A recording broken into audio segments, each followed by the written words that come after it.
तो हेलो मेरे प्यारे भाइयों बहनों और दोस्तों, आप लोगों के लिए आज हम फिर से आ गए हैं समांतर श्रेणी का पार्ट 4 लेकर के, जो कि बहुत ही इम्पोर्टेंट क्लास चल रहा है क्लास 10 का। ठीक है, यह चैप्टर वाइज जितने भी इम्पोर्टेंट आपके क्वेश्चन बैंक के हैं प्लस आपके जितने बुक के हैं इम्पोर्टेंट क्वेश्चन उसको करा रहे हैं। मैथ में मतलब जिसका जीरो है वो भी अपना एक हीरो बनने लायक हो सकता है। ठीक है, तो चलिए हम आपको एक क्वेश्चन कराते हैं। ये भी बहुत इंपॉर्टेंट क्वेश्चन है। क्या है? एक एपी में, एपी मतलब क्या है? अर्थमेटिक प्रोग्रेस, मतलब इसे कहते हैं समांतर श्रेणी हिंदी में। एक एपी में A3 का जो मान है वह 15 है और S10 का जो मान है वह 125 है, दिया है। D और A10 का मान ज्ञात कीजिए।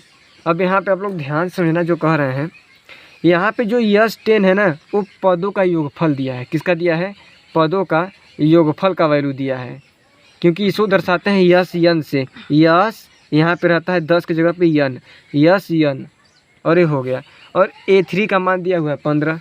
तो जो दिया है हम उसे लिख लेते हैं। ठीक है, सर्वप्रथम हम क्या लिखेंगे? दिया है।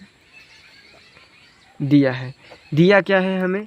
दिया हमें है A3। A3 को जानते हैं, हम ऐसे लिख सकते हैं A + 2D बराबर 15, क्योंकि आप लोग को प्रथम पद के लिए प्रथम लिख दिए। जब 3 है तो इसमें से एक घटा के D लिखा जाता है, तो A + 2D बराबर दे दिया है 15। ठीक है, तो इसको हम लोग मान लेते हैं समीकरण नंबर 1। क्या मान लेते हैं हम लोग इसको? समीकरण नंबर 1 मान लेते हैं। अब हमें क्या दिया हुआ है? यस मतलब 10 दिया हुआ है, यस बेस 10। तो इसे क्या है? तो ध्यान समझिएगा कि इसके लिए हम क्या करेंगे कि पदों का योगफल का फार्मूला होता है, पदों का योगफल, योगफल। क्योंकि यहाँ लिखेंगे हम जानते हैं कि पदों का जो योगफल होता है उसका फार्मूला यन बराबर n/2 कोष्टक में 2a + n-1d होता है। आप लोग इसे बहुत अच्छे से ध्यान से देख लो, बहुत ही इंपॉर्टेंट फार्मूला है। पदों का योगफल बोला जाता है यस यन। अब यहाँ पे देखो क्या बोला है ना कि यस यन, यन के जगह पे कितना दिया है बाबू? देखो 10 दिया हुआ है, तो हम यहाँ पे 10 भरेंगे, तो यहाँ पे भी 10 भरेंगे और यन की जगह पे यहाँ पे भी 10 भरेंगे और यहाँ पे भी 10 भरेंगे। ठीक है, चलिए हम इसको भर के दिखाते हैं कैसे है। और यस यन का जो मान दिया हुआ है 125 भी दिया हुआ है। ठीक है, यस यन का जो मान है वह 125 दिया हुआ है। तो यहाँ पे आपका हो गया यस 10 बराबर यन के जगह पे हम क्या लिखेंगे? अपना यन के जगह पे लिखेंगे 10/2, उसके बाद 2a + कोष्टक में n-1 और d। ठीक है, अब देखो ध्यान से आप लोग, यस 10 का मान कितना दिया है? 125 दिया हुआ है, तो हम यहाँ पर रख देंगे 125। और यहाँ पे देखो ये किस में है? चलो इसको काट देते हैं। तो 2 × 1 = 2, 2 × 5 = 10 होता है, तो यहाँ पे 5 बचा आपका। यहाँ पे हो गया आपके पास 2a + n-1, और n के जगह पे हम क्या भरे थे बाबू? 10 ना भरे थे, तो यहाँ हम 10 लिख सकते हैं। ठीक है, 10 - 1 और d। ठीक है, कोई बात नहीं। अब देखिए यहाँ पे जो 5 है, यहाँ पे जो 5 है आपका गुणा में है। किस में है? 5 गुणा में आया है आपका। तो अब ऊपर देखो, क्योंकि सवाल में हमें पूछा क्या है, यहाँ पर अगर देखा जाए तो देखो D का मान पूछा है और A10 का मान पूछा है। देखो अब यहाँ पे समझो, तो यहाँ पे यह गुणा में 5 है, इसको हम बराबर के लेंगे करेंगे तो किस में होगा? भाग में होगा। किस में होगा? भाग में। तो 125 गुणा में, तो भाग में 5 हो गया। और आपके पास क्या बचा अब? 2a और प्लस देखो 10 में से 1 गया, बचा 9, और यहाँ d है तो d है। कितना हो गया? 2a + 9d। अब इसको काटो, 5 × 1 = 5, 25 × 5 = 125 हो गया। मतलब यहाँ पे बचा आपके पास 25 बराबर 2a + 9d। और हम इसको इस बल भी कर सकते हैं, क्योंकि पूरा पद उठा के ए लेंगे और इसको पूरा पद उठा के ए लेंगे, कर दे रहे हैं, कोई दिक्कत नहीं होगा। 2a + 9d बराबर आपका हो गया 25। और इसे समीकरण नंबर हम लोग क्या मान लेते हैं? 2 मान लेते हैं। ठीक है, इसे हम लोग समीकरण नंबर क्या मान लिए? 2 मान लिए। 2a + 9d बराबर 25। अब हम क्या करते हैं कि देखो ध्यान से आप लोग, मेरे पास जो समीकरण 1 मिला है, समीकरण 1 यहाँ पे है मेरा और समीकरण 2 यहाँ पे है। तो अगर आप लोगों को चैप्टर नंबर जो 3 होता है, इक्वेशन नंबर 1 इक्वेशन नंबर 2, मैंने पहले में से दूसरे को घटाने पे, तो यहाँ पे क्या करते हैं हम, ध्यान समझना कि मेरे पास है a + 2d = 15 और यहाँ पे है 2a + 9d = 25। अगर हम देखो यहाँ पे 2a लगा है ना, 2 समीकरण 2 में लगा है 2 आगे, अगर हम यहाँ पे भी 2 आगे लगा दें 2, तो हम आसानी से घटा सकते हैं दूसरे समीकरण में से पहले समीकरण को, माने 25 में से 15 को हम आसानी से घटा सकते हैं। ठीक है, तो हम इसको क्या करेंगे, बोलेंगे यहाँ पे कि समीकरण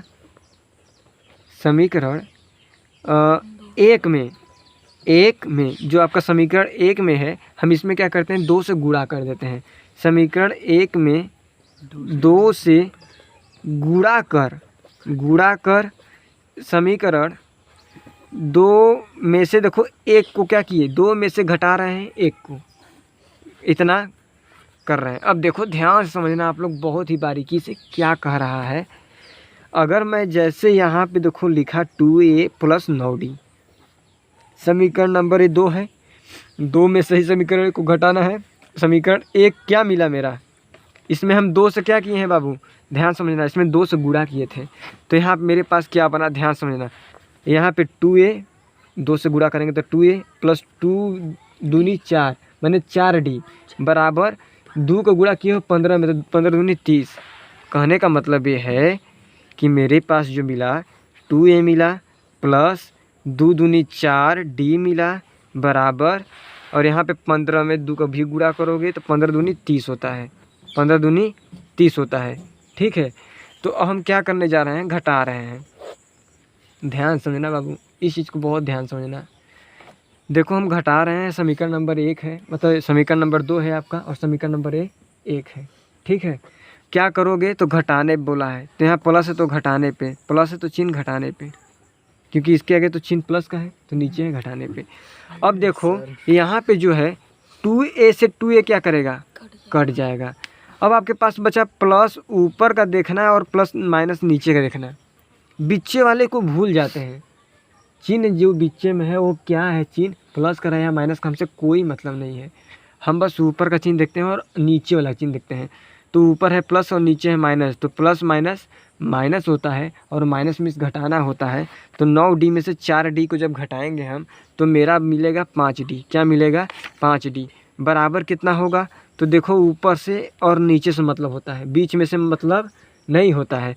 तो ऊपर है प्लस में और नीचे है माइनस में, तो प्लस माइनस माइनस होता है और माइनस में घटाना होता है। तो 25 में से 30 नहीं घटा तो 30 में से हम 25 को घटाएंगे, तो बचेगा आपके पास, बड़े में से छोटे घटा रहे हैं तो 5 बचा, लेकिन बड़े अंक का चिन्ह लेते हैं। तो देखो यहाँ पे माइनस का चिन्ह लगा है, आप लोग कभी भी जानबूझ करके इसके आगे का प्लस जो चिन्ह छुपा है उसको मत लगा देना प्लीज़, क्योंकि नीचे का चिन्ह लेते हैं हम लोग माइनस का, ये वाला। ठीक है, अब देखो ध्यान समझना, यहाँ पे अगर हम देखा जाए तो यहाँ पे d आता है, d का वैल्यू -5 है, ये गुणा में है बाबू 5d, इसको हम भाग में करेंगे तो 5 आएगा, 5 एकम 5 और 5 एकम 5 बनता है। मतलब अगर मैं बात करूँ तो d का जो वैल्यू निकल के आ गया वह -1 आ गया, d का जो मान निकल के आ गया वो कितना आ गया आपका, -1 आ गया। और पहले क्वेश्चन का जो मान पूछा था, देखो d का मान ही पूछा था, तो हमने d का मान -1 लिया। अब मेरे पास पूछ रहा है कि a10 का मान बताओ, a10 का आप हमें मान बताओ।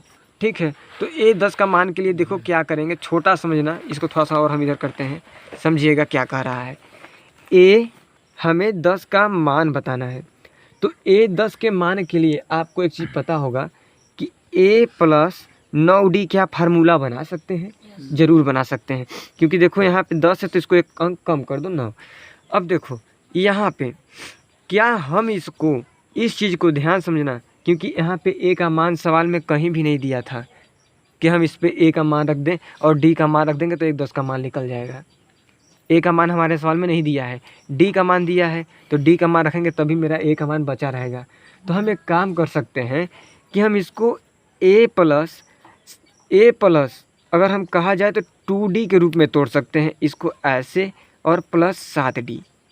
ध्यान समझिएगा आप लोग, क्यों किए हैं सर, क्योंकि आप लोग को हम बता दें कि यहाँ पे a + 2d का वैल्यू जो है, a + 2d देखो ऊपर आते हैं हम, आराम से देखना। a+2d, a+2d का जो मान है बाबू ना, मेरे पास 15 है, तो हम a+2d की जगह पे हम 15 रख सकते हैं, रख सकते हैं। तो देखो हम कैसे रखते हैं यहाँ पे, देखो अगर हम a+2d की जगह पे 15 रख दें और यहाँ पे प्लस है और यहाँ पे गुणा मतलब 7 है और यहाँ गुणा लगा है गुणा, और d का मान हमने भी निकाला क्या -1, तो यहाँ पे रख देंगे -1। अब देखोगे तो आपके पास ये 15 है तो 15 ही रहेगा, और यह प्लस और माइनस का गुणा करेगा, क्योंकि 7 में जब -1 का गुणा करोगे ना तो -7 बनता है। तो यहाँ 15 में से सब जा 7 घटेगा तो कितना बचेगा, 8 बचेगा। तो यहाँ से आपका a10 का जो मान निकल के आया ना बाबू मेरे, वह कितना आ गया, a10 का जो मान आया है वह 10 आ गया। ठीक है, तो यहाँ पे अच्छा a10 का मान जो है वह 8 आ गया। तो इस तरह से आप लोग का क्या हुआ, इस पूरे क्वेश्चन को बहुत ही बारीकी से आप लोग को लगाना है। यह बहुत लेंथी क्वेश्चन है, लंबा क्वेश्चन है, और यह बहुत ही इम्पोर्टेंट क्वेश्चन है। और आपका हो सके कि यह 4 नंबर में आपका 4 अंक का यह पूछ दे 4 नंबर में, तो आप लोग इसे बहुत सावधानी से करिएगा। ठीक है, करना इसमें कुछ नहीं है। आपके सवाल में दिया है a3 का मान जो होता है 15 दिया है, यस 10 का मान जो दिया है हमें दिया ही है 125, हम यहाँ पे रख के मान ज्ञात कर सकते हैं। ठीक है, आप लोग इसका आराम से स्क्रीनशॉट ले लो और बारीकी से इसको समझते जाना। ठीक है, अगर हमारा अवतार पढ़ा भी रहे होंगे तो आप लोग जा करके उसमें जो अगर क्वालिटी में जा करके अगर साफ नहीं दिख रहा होगा तो 360 कर लेना, बहुत ही क्लियर दिखाई देने लगेगा। ठीक है, अच्छा चलो इसका स्क्रीनशॉट ले लो आप लोग। चलते हैं अगले क्वेश्चन पे अब। ठीक है, चलो देखते हैं हम लोग दूसरा क्वेश्चन क्या लिखा हुआ है। 0 और 100 के बीच की विषम संख्याओं का योग ज्ञात कीजिए। ठीक है, योग ज्ञात कीजिए। अब आप लोग ध्यान समझना, 0 और 100 सभी जन लोग जानते हो के बीच विषम संख्या, विषम संख्या का मतलब क्या होता है, जो दो से क्या करें, 2 से न कटे, 2 से न कटे। जैसे कि आपका 3 हो गया, 2 के पढ़ा नहीं आता है, 5 हो गया, 7 हो गया, 9 हो गया, ये सब क्या है, विषम संख्याएं हैं। ठीक है, जो 2 से नहीं करती हैं। अब यहाँ समझना कि 0 और 100 के बीच की विषम संख्या हमें ज्ञात करनी है। तो यहाँ पे लिखोगे आप लोग 0 और 100 के बीच की विषम संख्या अगर हम बात करें तो आप लोग क्या बताओगे, जो 2 से भी ना कटे लेकिन 0 और 100 के बीच में हो। तो एक 3 हो सकता है, 3 हो गया, आपके 5 हो गए विषम संख्या, 3 हो गए, 5 हो गए, और एक भी तो होता है जो 2 से ना कटता हो। तो 1 हो गया, 3 हो गया, 5 हो गया, और आपके 7 हो गए। और ऐसे अगर हम चलते जाएं तो मेरा अंतिम एक 99 भी है, 99 है जो 2 से नहीं कटेगा, विषम संख्या है। ठीक है, अब आगे बात करते हैं, समझना इन सब संख्याओं में हमें ज्ञात क्या करना है बाबू, योग ज्ञात करना है। और योग को हम लोग दर्शाते किससे हैं भैया, तो हम लोग दर्शाते हैं यसियन से। ठीक है, दर्शाते हैं यसियन से। तो अब ये मेरा रफ रहेगा, मान लो क्या है मेरा ये रफ, इतना रफ है। ठीक है, सवाल को एकदम 1 मिनट में समझने के लिए समझो क्या किया जाता है। अगर सवाल में समझो कि यहाँ से मेरे को प्रथम पद मिल गया, सवाल में प्रथम पद अगर हम देखें a बराबर, तो आप लोग क्या बोलोगे, 1 होता है, ये दूसरा पद होता है, तीसरा पद होता है, चौथे पद, और यह 9वां पद है। और यहाँ पे जो 99 है बाबू वो क्या है, आपका यल है, अंतिम पद हो गया, या 9वां पद। अब हमें देखो तो यहाँ पे तथा यल का मान दे दिया आपको 99। ठीक है, अब देखो यहाँ पे जो 3 है, ये A1 है, ये A2 है। अब अगर हम इसको घटाते हैं, 3 में से 1 घटाएंगे तो कितना बचेगा, 2। मतलब यहाँ पे D का मान भी निकल जाएगा 2, क्योंकि 5 में से 3 घटाएंगे तब वो बचेगा 2। मतलब जो सार्वंतर होना चाहिए D का मान, देखो कैसे कहते हैं, सार्वंतर को दर्शाते हैं D से, और इसको लिख सकते हैं हम लोग क्या, A2 माइनस A1। मतलब दूसरका में से पहलका को घटा के ना हम लोग सार्वंतर ज्ञात करते हैं। क्या लिखोगे, तो अगर 3 में से देखो 1 घटाएंगे तो बचेगा 2। ठीक है, अगर उसी तरह मैं बात करूं A4 में से अगर तुम घटा रहे हो A3 को, तो A4 क्या है, 7 में से घटाओ 5 को, 7 को घटाओगे तो कितना बचेगा, 2। मतलब D का मान आपका निकल के कितना आ गया, 2। D का मान निकल के आ गया आपके पास 2। अब बात को समझना क्या कह रहा है ना, हमें यल का फार्मूला पता है कि a plus n minus 1d होता है सर। क्या होता है? इतना होता है।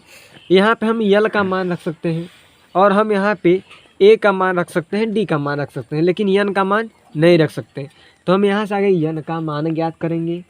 ठीक है, तो आगे n का मान ज्ञात करेंगे, फिर यस पदों का योग ज्ञात करेंगे। तो चलो आगे n का मान ज्ञात करते हैं।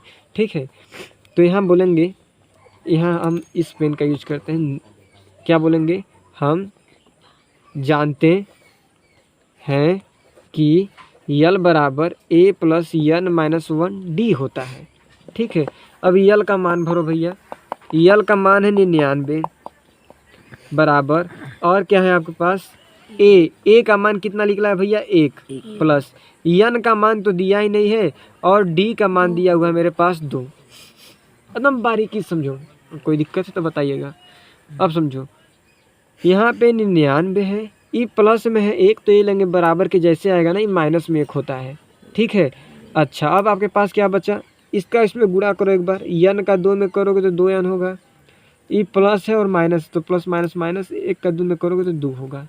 ठीक है, इस तरह से। अब समझना, 98, 99 से अगर 1 घटाओगे तो कितना बचेगा? 98, और ये माइनस 2 है और बराबर के ये लगे आएगा तो यह प्लस में 2 कहलाएगा, और यहाँ बचेगा आपके पास केवल 2n। ठीक है, 98 और 2 जोड़ोगे तो कितना होगा बाबू? 100 होता है, बराबर 2n हो गया। अब देखो n का अगर वैल्यू ज्ञात करोगे, केवल n को छोड़ो एक तरफ, तो ये गुणा में है, बराबर के लेंगे जब आता है ना, तो 100/2 कहलाएगा, मतलब अगर कहा जाए तो 50 होगा। ठीक है, तो n का जहाँ मान निकल के आ गया मेरा 50, n का मान कितना निकल के आ गया आपके पास? 50 निकल के आ गया। अब देखो क्या करना है कि हमें ज्ञात क्या करना है, एकदम अंतिम पॉइंट समझिएगा, क्योंकि मेरा अब यहाँ पे देखोगे तो हमें ज्ञात करना है पदों का, माने संख्याओं का योग ज्ञात करना है, संख्याओं का योग ज्ञात करना है। तो हम लोग यहाँ पे लिखेंगे बाबू क्या? n पदों का योग।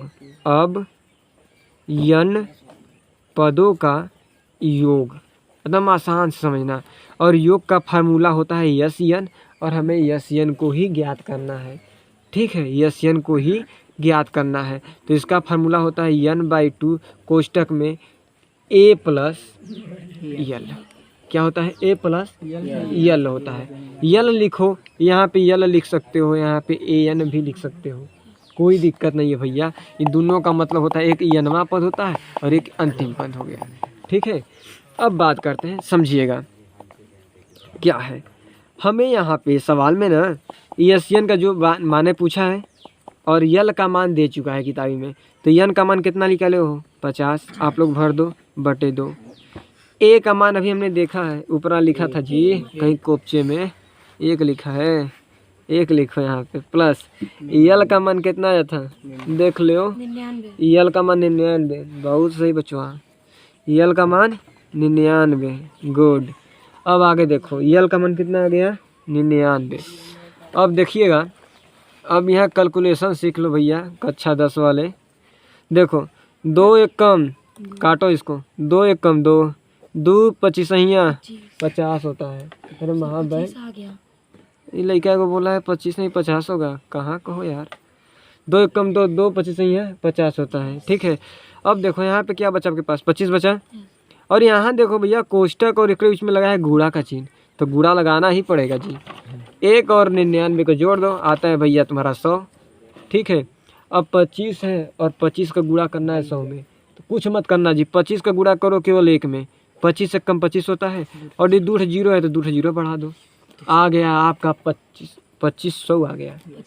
हम इसे 2500 बोलते हैं, कहाँ हो जी चुटिया। तो यहाँ पे इसे हम 2500 भी बोल सकते हैं, 2500 बोल सकते हैं। ठीक है, तो इस 2500 बोल सकते हैं। चलो, तो इस तरह से आपका जो आंसर है वह दूसरा का कंप्लीट होता है। आप लोग इसमें ज़्यादा कुछ मत करना, इसमें केवल 2 फार्मूला याद किए रहना। ठीक है, पहला फार्मूला ये देखो, ई वाला है। ठीक है, अरे कट कह रहा है जी, ई वाला है, यल बराबर a plus n minus 1d। ओकरे बाद दूसरा का फार्मूला है n पदों का योग, यस n बराबर n/2 कोष्टक में a प्लस n। जिस लड़के को याद नहीं हो रहा है वो केवल सवाल लगाओ, प्रैक्टिस करो, कॉपी में एक पेज में लिख के अपने जीवा में घुमा करिए आप लोग। और उसे जब तक याद ना हो तब तक ले उसको माइंड में एकदम फिट कर लीजिए। लेकिन पढ़ना ज़रूर है बाबू, पेपर आप लोग का बहुत ही नज़दीक है, ठीक है ना। 4 महीना बचा हुआ है, 3-4 महीना, तो उसको बहुत अच्छे से आप लोग बिताइए, क्योंकि एग्ज़ाम में आपको 80% से ऊपर स्कोर करके आना है, ठीक है। 80% से ऊपर स्कोर नहीं करोगे तो ये जान जाओ कि पढ़ाई करना व्यर्थ है तुम लोग का। अगर कर रहे हो तो कुछ घर गांव का नाम रोशन करो ना, क्या दिक्कत है, समझ में आ रहा है। तो इसका आप लोग स्क्रीनशॉट ले लो बढ़िया से, ठीक है। चलिए अब हम भैया देखते हैं तीसरा क्वेश्चन क्या कह रहा है, ठीक है। चलो क्या लिखा हुआ है तो बारीकी समझना। हम यूज करेंगे इसे क्या कहते हैं, पिंक कलर। चलिए, किसी समांतर श्रेणी का प्रथम पद 5, अंतिम पद 45 और योग 400 है। पदों की संख्या और सारांतर ज्ञात कीजिए। अदम बारीकी समझना भैया। भाई मेरे पास एगो पेंसिल है, देखो बोला है प्रथम पद मतलब ए का मान दिया हुआ है आपके पास 5। अंतिम पद को दर्शाते हैं हम लोग ए एन से या बोलो यल से, तो यल का मान दिया हुआ है 45 हैं। और देखो योग बोला है, योग को दर्शाते हैं भैया हम यन से, जो कि दिया है 400, ठीक है। और हमें बोला है पदों की संख्या मतलब यन पूछा है, और यहाँ पे सारांतर दर्शाता है डी से डी पूछा है, समझ गया। हमें यहाँ पे यही चीज़ करना है। तो हमें जो दिया है ना उसे हम अपने आगे कॉपी में लिखते हैं कि क्या क्या दिया है। अदम ऐसे ही आप लोग बोर्ड में भी लिखना, क्या लिखोगे, दिया है, क्या दिया है प्रथम पद ए बराबर दिया हुआ है 5, और हमें अंतिम पद यल बराबर दिया हुआ है आपके पास 45, ठीक है। और योग बोला है, यल बोलो या एन बोलो कोई दिक्कत नहीं है। और बोला है अंतिम पद 45 दे दिया, और आपके पास बोला है योग यसियन को कहते हैं योग दिया है आपके पास 400। पदों की संख्या आपको दोस्तों जो कि यन से दर्शाते हैं वह ज्ञात करना है। और सारवांतर क्या बोलते हैं बाबू, सारवांतर, जो कि सारवांतर डी हमें ज्ञात करना है, ठीक है। यहाँ पे 2 चीज़ ज्ञात करना है। तो हम जानते क्या क्या हैं, आगे इसे समझते हैं। तो आप लोग ध्यान समझना कि हम जानते हैं कि एक चीज़ ज्ञात करते हैं एकदम आराम से। हम जानते क्या हैं कि देखो यन बराबर जो होता है ना भैया वह n/2 होता है, और कोष्टक में a + यल होता है, ठीक है। तो यहाँ से क्या होगा कि यन का मान दिया है किताब में आपका 400, यन का मान ज्ञात करना है, यल का मान जो है दिया ही है 45, तो हम ए का मान भी दिया है 5, तो यहाँ से यन का मान हम ज्ञात कर सकते हैं। पहला मेरा क्वेश्चन का जो आंसर हो जाएगा आ जाएगा, ठीक है। चलो देखो कैसे करते हैं। यहाँ पे यन के जगह पे भरेंगे हम 400 n/2, क्योंकि यन का मान ज्ञात करना है। ए का मान है आपका 5 प्लस यल का मान आपका है 45, ठीक है भैया। अब देखो यह है जो 2 बट्टा में जो 2 है ना भाग करके वो बराबर के ये लंगवा आता है ना, तो गुणा में हो जाता है। तो देखो यहाँ हो जाएगा आपका 400 × 2, और आपके पास अब केवल बचा यन, और कोष्टक में बचा क्या 5 + 45 होता है 50, और इन दोनों के बीच में लगा होता है गुणा का चिन्ह। तो अब ध्यान से समझना कि अगर 400 को 2 में गुणा किया जाए तो 800 बनता है, और ये गुणा में है, और यहो जब बराबर के लंग आएगा ना तो यह भाग में होता है, और बराबर बचेगा यन। तो देखो 0 से 0 काट दो, 5 एकम 5 कर लो, और 5 एकम 5 बचा यहाँ पे 3 आ गया यहाँ से चोरी से, तो यहाँ हो गया 30। तो 5 × 6 = 30, मतलब 5 16 5 80 होता है, क्योंकि 0 से 0 काट लिए और 16 5 80 बन गया। तो यहाँ पे आपका जो यन का मान निकल के आ गया ना बाबू वह 16 आ गया। कितना आ गया आपका मान, 16 आ गया। अब आगे चलो, हमें दिया ज्ञात क्या करना है, पहला सवाल का तो आंसर आ गया। हमें ज्ञात करना है सारवांतर डी। तो डी ज्ञात करने के लिए हमें क्या करना पड़ेगा सर, उसे देखते हैं। देखो भैया ये लो आ जाओ ऊपर इसको, या चलो अब देखो अब ध्यान समझना कि डी के लिए कैसे कैसे करोगे। अब हम देखो एक चीज़ और जानते हैं, क्या चीज़, तो यहाँ लिखो, चूँकि हम एक चीज़ जानते हैं कि यल बराबर ए प्लस एन माइनस 1 डी होता है। ठीक है, अब हम इस सूत्र से पढ़ते हैं।